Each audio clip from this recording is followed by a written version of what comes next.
Captain America is a product of his time. The soldier. Iron Man, he was an inventor, an industrialist. He made munitions. His motivations and the character's motivations are exactly alike. I'm just a kid from Brooklyn. Now here was a hero who had the world. He was one of the richest, smartest men in the world. You have created a new enemy. And Captain America became the symbol of what America stood for, and he still is. Steve Rogers, a man whose strengths lie in his selfless loyalty and borderline self-righteous morality, and Tony Stark, a man who, in the words of creator Stan Lee, is a selfish egoist who rarely thinks about the consequences of his actions. Essentially, two characters who are set up to be the perfect foil to each other. Back off.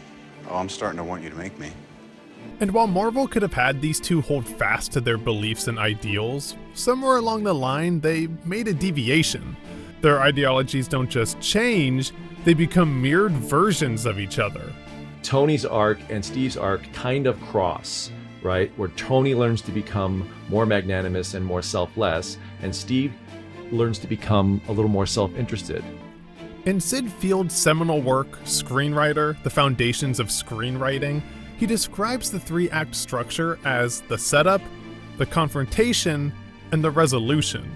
And while this structure is typically used to construct the narrative of a story, today I want to adapt it to the character arcs of the aforementioned heroes, and use it to break down how and why their ideals switched places. We have orders. We should follow them. Following's not really much down. Steve Rogers isn't your typical superhero. He remains relatively the same person throughout his origin story, meaning his characterization and his true character are exactly the same. He is correct, he is true, he is brave, etc. He doesn't have that classic moment of clarity where he realizes he has to change, has to be better. Taking their lives will gain you nothing. So take mine and end this. And if the character themselves isn't going to change, then they're gonna have to change something or someone else around them. He's very clear-eyed about stuff, and he has to change the world around him. When we first meet Steve Rogers, he's already Captain America. He doesn't have the muscles or the superhuman strength, but he already projects everything the character stands for. In contrast, Tony doesn't start his film as Iron Man. In fact, he starts as a rather unlikable character. Tony Stark starts off as a guy that many people might find distasteful and unlikable. He has to transform himself into the character as the film goes on, quite literally constructing the new version of himself. He doesn't have superpowers. He actually builds the suit with his own two hands and invents himself. Yet, through all this, his hubris never goes away. When given the chance to remove himself from the Iron Man narrative, he can't bring himself to give up control. I am Iron Man.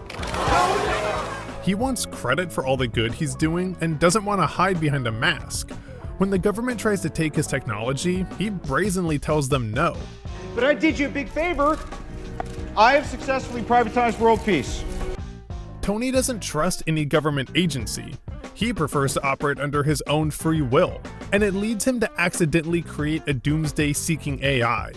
And it's this very decision that brings Tony into the next chapter in our story. Tony Stark's journey is that of a man learning from his mistakes and making drastic and sometimes rash decisions to fix them. We can bust arms dealers all the livelong day, but that up there, that's the end game. All this comes to a head in Sokovia, where his direct actions caused the death of thousands of innocent lives. And unlike the personal struggles he previously went through, his established presence in the world leads to more tangible reminders. You murdered him. In Sokovia. For Steve, a soldier born out of an era of war, casualties aren't as difficult for him to confront.